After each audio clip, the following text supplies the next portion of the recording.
Hello বন্ধুরা, আশা করি তোমরা সকলেই খুব ভালো আছো। ইদানিং একটা ফোনকে নিয়ে বেশ কিছুটা হাইপ সৃষ্টি হয়েছে। হ্যাঁ, তোমরা ঠিকই ধরেছো, আমরা স্যামসাং M31কে নিয়ে কথা বলছি। এখনও এই ফোনটি কিন্তু ইন্ডিয়ার বাজারে লঞ্চ করেনি, লঞ্চ করবে অ্যামাজনের বাজারে 25শে ফেব্রুয়ারি। কিন্তু তার আগে বিভিন্ন জায়গায় তোমরা এই ফোনটির আনবক্সিং দেখে ফেলবে। বিভিন্ন যারা বড় বড় ইউটিউবার আছেন তারা কিন্তু এই ফোনটির ক্যামেরা রিভিউ সহ সমস্ত কিছু আস্তে আস্তে পোস্ট করতে শুরু করে দিয়েছেন। এখন এই ফোনটি লঞ্চ করার পর আমাদের মনের মধ্যে সব থেকে আগে কনফিউশন আসবে এই যে প্রাইস পয়েন্ট এই ফোনটা 14,999 বা 13,999, তো 15,000 টাকার প্রাইস পয়েন্টে আমরা কোন ফোনটিকে বেছে নেব? এখানে দেখুন 15,000 টাকার প্রাইস পয়েন্টে আপনি Redmi Note 8 Pro পাবেন, আরও একটি সাথে সাথে কম্পিটিটার থাকছে স্যামসাং M31।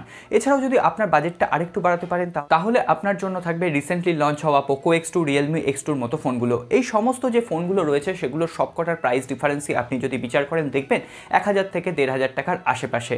তাহলে এখন প্রশ্ন হচ্ছে, আমরা যদি কম পয়সায় একটা ভালো ডিভাইস হাতে পাই তাহলে কেন আমরা বেশি পয়সা খরচ করে আমরা ফোন কিনতে যাব? এই জন্যই কিন্তু আজকের এই ভিডিওটি। এর সাথে সাথে আরেকটি ব্যাপারে কনফিউশন দেখা গেছে যে ফ্লিপকার্টে একটি অফার চালু হয়েছে, আপনারা জানেন 17 থেকে 21 তারিখ পর্যন্ত, যেখানে বিভিন্ন ফোনের ওপর এক্সট্রা একটা ক্যাশব্যাক পেয়ে ফোনগুলো আমরা কম দামে কিনতে পারবো। অনেকেই দেখলাম আমাকে কোশ্চেন করেছেন যে আমরা কি স্যামসাং M31-এর জন্য ওয়েট করব নাকি Poco X2 বা Realme X2, Redmi Note 8 Pro যে সমস্ত ফোনগুলো এই অফারে কম পয়সায় পাওয়া যাচ্ছে সেগুলো কিনে নেব। আজকের এই এপিসোডে আমরা সেটা নিয়ে কথা বলবো। তার আগে বলে দিই, স্যামসাং M31-এর যে স্পেসিফিকেশান সেটা কিন্তু অলমোস্ট কনফার্ম হয়ে গেছে। সুতরাং আজকের এই ভিডিওটি করতে আপত্তি নেই যে আমাদের এই চারটে ডিভাইসের মধ্যে কোন ডিভাইসটা সব থেকে পারফেক্ট হবে আমাদের এই প্রাইসটা কনসিডার করলে। তাহলে চলুন না দেরি না করে আজকের এপিসোড শুরু করি। ভিডিওটি যদি ভালো লেগে থাকে অবশ্যই এটি লাইক করবেন, কমেন্ট করবেন, বন্ধুদের সাথে শেয়ার করবেন। আর আপনি যদি আমাদের নতুন বন্ধু হন, নিচের দিকে দেখুন সাবস্ক্রাইব লেখা ছোট্ট বাটন আছে, ওটাকে অবশ্যই প্রেস করুন, সাথে সাথে বেল আইকন এবং তার পাশে যে অল নোটিফিকেশন আইকনটি আছে ওটাও প্রেস করতে ভুলবেন না, যাতে আমাদের নেক্সট কোনো এপিসোড আপনার মিস না হয়ে যায়। আসুন আজকের ভিডিও শুরু করি।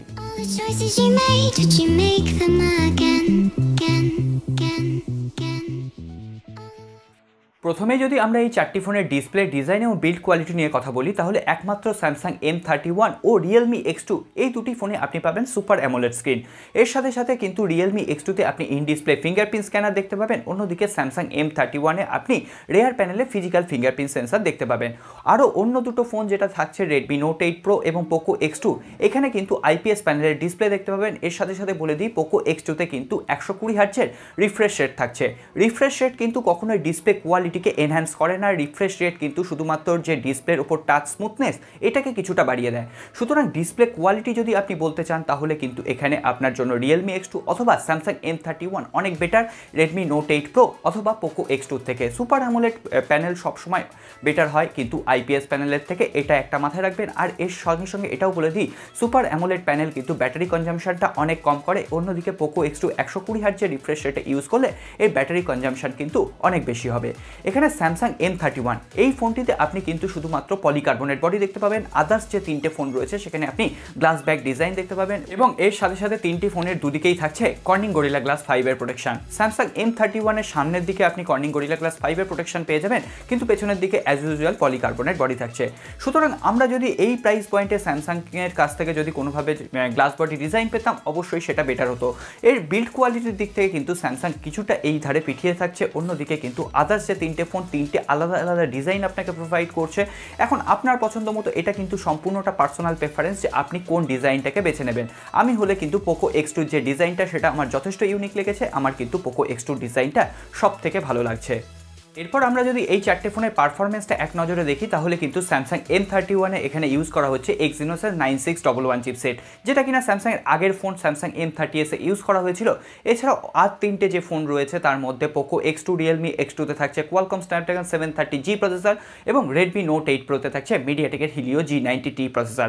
আমরা এর পারফরমেন্স নিয়ে বেশি গভীরে যাচ্ছি না, এখানে এটুকুই বলে দিই স্যামসাংয়ের Exynos 9611 চিপসেটের থেকে এই তিনটে প্রসেসর কিন্তু অনেক বেশি পাওয়ারফুল এবং পাওয়ার এফিশিয়েন্ট। এখানে স্যামসাংয়ের Exynos 9611 চিপসেটটাও কিন্তু কম জুড়ি একেবারেই নয়। এখানে আপনি পাবজি বা অ্যাসফল্টের মতো গেম হায়ার গ্রাফিক্স সেটিংসে অনায়াসে খেলতে পারবেন, কোনো রকম অসুবিধা হবে না। হ্যাঁ, তবে যদি আপনি খাতায় কলমে জানতে চান তাহলে কিন্তু ওই তিনটে প্রসেসর সবসময় এগিয়ে থাকবে।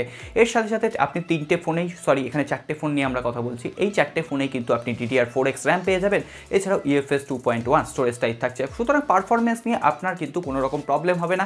কিন্তু হ্যাঁ, আপনি যদি সব থেকে বেশি গেমিং করেন তাহলে কিন্তু Realme X2, পোকো X2 বা মিডিয়াটেকের হিলিও G90T দিয়ে রেডমি নোট 8 প্রো আপনার জন্য অনেক বেটার। এরপর আমরা কথা বলবো সবথেকে ইম্পর্টেন্ট টপিক এই চারটি ফোনের ক্যামেরা সেকশন নিয়ে। এখানে চারটি ফোনের ক্যামেরা সেকশনে মোটামুটি একই ধরনের ক্যামেরা সেটআপ আপনি দেখতে পাবেন। পোকো X2, রিয়েলমি X2 এবং রেডমি নোট 8 প্রোতে আপনি কোয়াড ক্যামেরা সেটআপ দেখতে পাবেন। স্যামসাং M31এও কোয়াড ক্যামেরা সেটআপ আছে, সেটা নিয়ে একটু পরে কথা বলছি।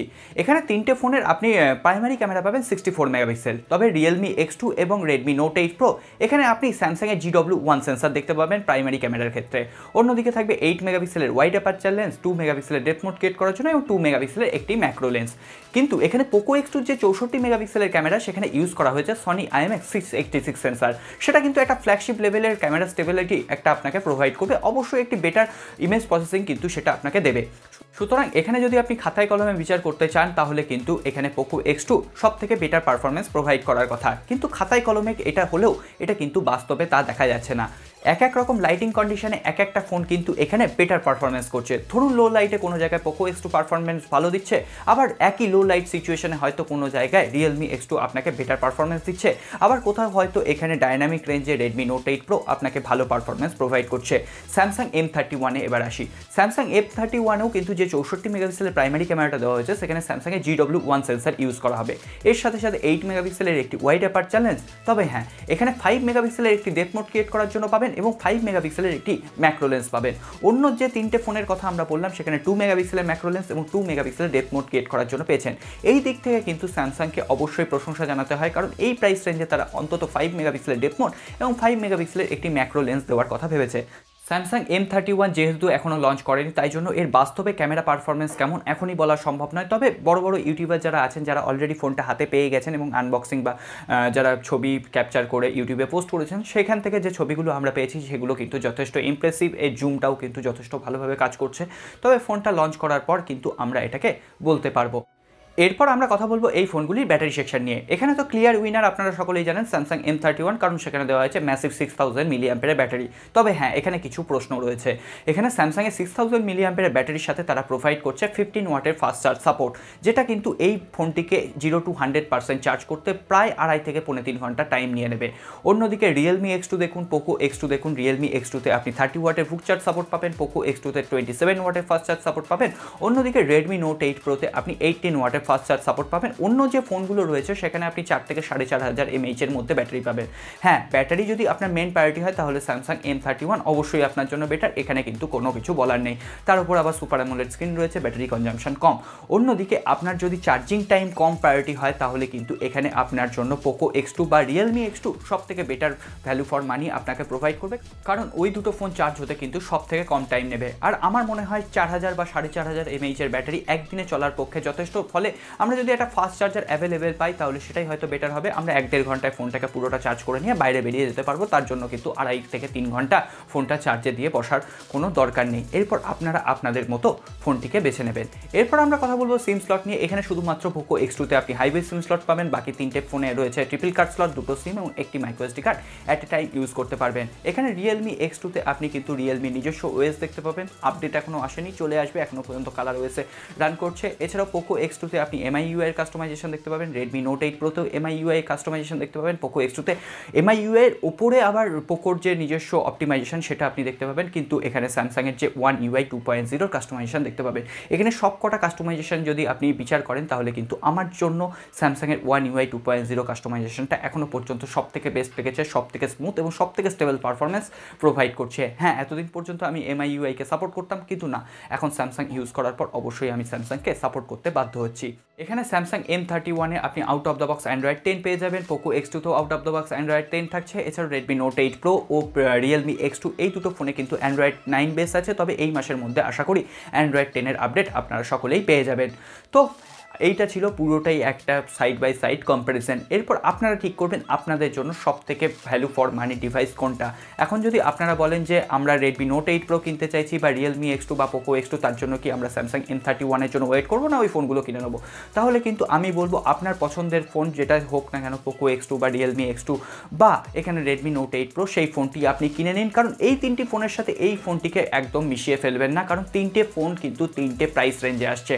হ্যাঁ, এখানে রেডমি নোট এইট প্রো এর সাথে হয়তো স্যামসাং M31 এর একটা জোরালো যুদ্ধ হবে, কিন্তু তার ফলে কিন্তু পোকো X2 বা রিয়েলমি X2 তার ভ্যালুটা হারিয়ে ফেলবে না। কারণ দেখুন, পোকো X2 বা রিয়েলমি X2 এর থেকে প্রায় 2-3 হাজার টাকা বেশি দামে আপনি কিন্তু পাচ্ছেন। সুতরাং একটু জিনিস বেশি পাবেন, এটা কিন্তু একদম একটা সাধারণ ব্যাপার। সুতরাং আপনারা যারা পোকো X2 কিনবেন বলে ভাবছেন, অবশ্যই পোকো X2 কিনুন। রিয়েলমি X2 যারা কিনবেন বলে ভাবছেন, অবশ্যই রিয়েলমি X2 কিনুন। হ্যাঁ, রেডমি নোট 8 প্রো যারা কিনবেন বলে ভাবছেন, তারা একটু ওয়েট করে যান এখানে স্যামসাং M31 এর প্রাইসিংটা কত হয় সেটা জানার জন্য। হতে পারে যে এটা 13,999 আপনি পেয়ে গেলেন, তাও কিন্তু আমি এখানে রেডমি নোট 8 প্রোকে এগিয়ে রাখবো।